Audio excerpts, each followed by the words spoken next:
오늘 하루도 고생 많으셨죠? 퇴근 후 편하게 듣는 치과 이야기, 퇴근 후 치과수다 시작하겠습니다. 안녕하세요. 퇴근 후 치과수다 박준상 원장입니다. 안녕하세요. 김용수 원장입니다. 안녕하세요. 김민규 원장입니다. 치과에 내원하시는 환자분들께 임플란트 치료에 대해서 설명을 드리면 외산 임플란트가 좋은지, 국산 임플란트를 해도 괜찮은지 문의를 하는 경우가 많은 것 같습니다. 그래서 오늘은 국산 외산 임플란트 중 어떤 걸 선택하면 좋을지 궁금증을 해소하는 시간을 가졌으면 좋겠습니다. 네, 먼저 저희 셋과가 임플란트를 어떻게 보는지가 다르고요. 저는 보존과로서 픽스처 자체, 그러니까 재료와 표면 처리 기술을 제일 먼저 보고 있습니다. 그리고 골 유착이 어떻게 일어나는지가 임플란트의 핵심이거든요. 저 보철과는 이제 어버트먼트랑 크라운 연결 부위, 그리고 장기 유지율이랑 AS 호환성을 봅니다. 심고 나서 10년, 20년 어떻게 유지되느냐가 보철과의 관심사예요. 저희 치과는 솔직히 픽스처 브랜드보다 신기 전 잇몸 뼈 상태, 그리고 신고 나서 임플란트 주의형 관리가 핵심이라고 생각합니다. 그래서 제 입장에서는 임플란트 브랜드에 대한 논쟁 자체가 우선순위가 아닌 것 같다라고 생각합니다. 그래서 오늘 셋이 다 다른 얘기를 할 수도 있고 결론에서 만날 수도 있어요. 네. 일단 논문 이야기부터 한번 해볼까요? 네, 저부터 얘기해 보겠습니다. 임플란트 성공의 기준은 알브렉슨 기준으로 5년에서 85%, 10년에 80% 이상이거든요. 그런데 국산 임플란트인 오스템 임플란트로 한 연구에서는 95.37, 덴티움을 이용한 연구에서 97.27, 네오바이오텍을 한 연구에서는 97.1%로 모두 높은 성공률을 보인 걸로 나왔습니다. 그리고 각 연구에서 전신질환 환자에서도 건강한 환자와 비교 가능한 수준의 생존율을 달성했다라고 명시하고 있어요. 그리고 이걸 글로벌 기준과 비교를 해보아도 2019년 국제 구강암 외과 학회지에 실린 메타 분석에서 현대 임플란트의 10년 생존율 평균이 96.4%로 집계되었거든요. 이미 국산이 이 수치에 도달했거나 초과한 거라고 볼 수 있습니다. 수치만 보면 사실 큰 차이가 없네요. 저는 오늘 외산 비교 데이터를 하나 가져왔어요. 2023년 이제 클리니컬 오럴 인베스티게이션에 실린 무작위 대조 임상시험이에요. 아스트라와 이제 스트라우마 두 외산 브랜드를 10년간 비교한 연구인데요. 결과가 어떻게 나왔냐면 10년 생존율이 두 그룹 모두 100%였어요. 와, 100% 완벽하네요. 네, 단 변형골 변화에서는 스트라우마 그룹이 아주 미세하게 유리한 수치가 나왔어요. 통계적으로는 유의미한 차이가 있긴 하지만 논문 저자들이 직접 임상적으로는 무시할 수 있는 수준이라고 결론을 내렸습니다. 그러면 외산끼리는 10년 생존율이 동등하고 국산이랑 비교해도 수치상 유사하다라고 볼 수 있겠네요. 재료 성능 면에서는 그렇죠. 그런데 보철과 입장에서 제가 더 중요하게 보는 건 따로 있어요. 바로 호환성과 장기 AS죠. 임플란트는 심는 게 끝이 아니고 10년, 20년 쓰면서 크라운이 파절되거나 어버트먼트 나사가 풀리거나 경우에 따라서는 보철물을 교체해야 돼요. 그때 어디서든 이제 고칠 수 있어야 되는데 외산들도 문제가 생기겠죠? 스트라우마, 이제 아스트라 같은 메이저 외산은 그나마 괜찮아요. 근데 이제 마이너 외산 했다가 저한테 오시는 분들이 있거든요. 근데 부품이 단종된 경우에는 저도 어떻게 해드릴 수가 없어요. 반면에 이제 국산 상위 브랜드는 이제 국내 어느 치과에 가도 부품 수급이 돼요. 이사를 가도 치과를 바꿔도 관리가 된다는 얘기죠. 실제 임상에서는 엄청난 장점이에요. 그리고 국산과 외산은 가격 이야기를 안 할 수도 없겠죠. 맞아요. 대략적으로 국산 브랜드가 외산 브랜드보다 한 몇십만 원 정도 더 저렴한 편이죠. 그런데 이제 수치상 성능 차이가 크지 않다면 이 가격 차이를 어떻게 정당화하느냐가 핵심 질문인 것 같습니다. 저는 이제 좀 다른 각도로 얘기해 볼게요. 아까 김 원장님이 보여주신 논문들을 보면 공통적인 게 있어요. 실패 원인 분석할 때 브랜드가 원인으로 지적된 경우가 없었습니다.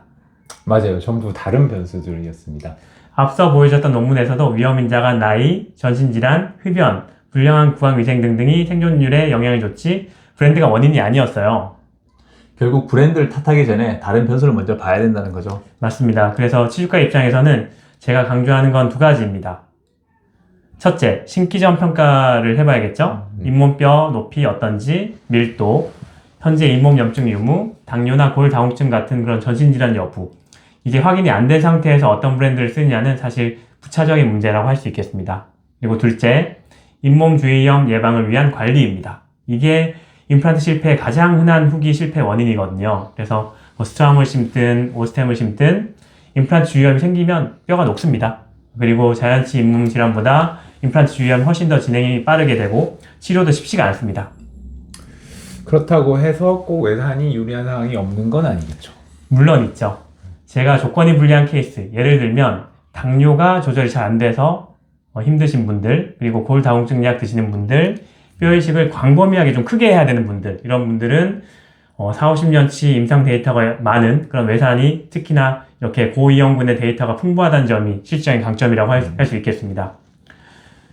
서울대 연구에서 전신질환 생존율이 95.9라고 했지만 이건 잘 관리된 병원 세팅에서의 데이터고, 그래서 외산 프리미엄 브랜드들은 이런 고위험군 데이터가 훨씬 더 방대하게 축적되어 있습니다. 그게 가격 차이를 정당화하는 케이스가 될 수 있는 거겠죠? 네, 정확합니다. 그럼 구체적으로 케이스별로 한번 얘기해 볼게요. 건강하고 잇몸뼈 상태가 좋은 30대에서 50대 사이의 분들이 오시면 저 같은 경우에는 국산 상위 브랜드를 충분히 권할 것 같습니다. 왜냐하면 이미 논문 데이터로도 수치가 검증되어 있고 가격이 합리적이고 AS도 더 편한 경우가 많기 때문입니다. 네, 저도 동의합니다. 이런 분은 브랜드보다 시술자 숙련도 그리고 사후 관리가 훨씬 더 중요합니다. 당뇨나 골다공증이 있는 분들이 오시면요. 그런 분들은 얘기가 좀 달라지는 것 같아요. 시술 전에 내과 협진이 필요할 거고, 당화혈색소 같은 그런 수치 확인 필요하고요. 그리고 이러한 케이스에서는 고위험군 임상 데이터가 더 두터운 외산 프리미엄 브랜드가 선호될 수 있겠습니다. 비용을 조금 더 내더라도 더 검증된 데이터에 기대고 싶은 게 합리적인 선택일 것 같아요. 혹시 해외 거주나 이민 계획이 있으신 분들은요? 저는 명확하게 글로벌 점유율 높은 외산을 권하게 되는 것 같습니다. 스트라우만이나 아스트라 같은 경우는 전 세계 어딜 가든 부품 수급이 너무 원활히 좋으니까 너무 그런 걱정할 필요가 없겠죠. 이에 반해 국산은 물론 지금 세계적으로 나가고 있는 국산 임플란트 너무너무 많지만 글로벌 네트워크가 아직은 그런 외산 탑 브랜드들보다는 촘촘하지가 않아서 그런 경우는 스트라우만, 아스트라 같은 그런 제품이 더 좋다고 생각합니다. 혹시 그러면 외산인데 마이너한 브랜드는 어떨까요? 마이너한 거 좀 권하지 않게 되는 것 같아요. 국산이든 외산이든 검증이 안 된 저가 브랜드는 장기 데이터가 없습니다. 그리고 부품 단종 리스크 있고요. 차라리 검증된 국산이 훨씬 낫다고 생각합니다. 제가 아까 말씀드렸듯이 국산 상위 브랜드는 이미 기술력이 논문 데이터로 글로벌 수준에 도달했다고 볼 수 있습니다. 국산과 외산 임플란트의 장기 생존율은 거의 비슷하고 다만 고위험군에서는 아직 장기 데이터가 외산이 우위라고 볼 수 있을 것 같아요. 보철가 입장에서는요, 수치상 성능이 비슷하다면 국산이 가격, 호환성, AS 면에서 일반 환자에게 훨씬 유리한 선택이라고 봅니다. 다만 해외 거주자, 고위험군 환자에게는 외산 프리미엄 브랜드도 합리적인 옵션이 될 수도 있고요. 네, 저 다시 한번 강조드리면 브랜드 선택 물론 중요한데 그거보다 먼저 해야 될 것은 내 잇몸뼈 상태 확인, 그리고 전신질환 파악, 그리고 신고 나서 관리 계획. 아무리 좋은 임플란트도 임플란트 주의형 앞에 속수무책입니다. 색가가 강조하는 포인트는 좀 달라도 결론은 다 같네요. 그쵸. 결론은 브랜드보다는 환자 상태, 시술자의 숙련도, 사후 관리가 더 중요하다. 그래서 치과 가셔가지고 국산이요, 외산이요 물어보시기 전에 제 상태에서 뭐가 맞아요를 물어보시는 것도 좋을 것 같습니다. 그게 오늘 저희가 드리고 싶었던 한마디죠. 네, 그럼 오늘은 여기까지 하도록 하겠습니다. 구독, 좋아요 부탁드리겠습니다. 감사합니다. 감사합니다.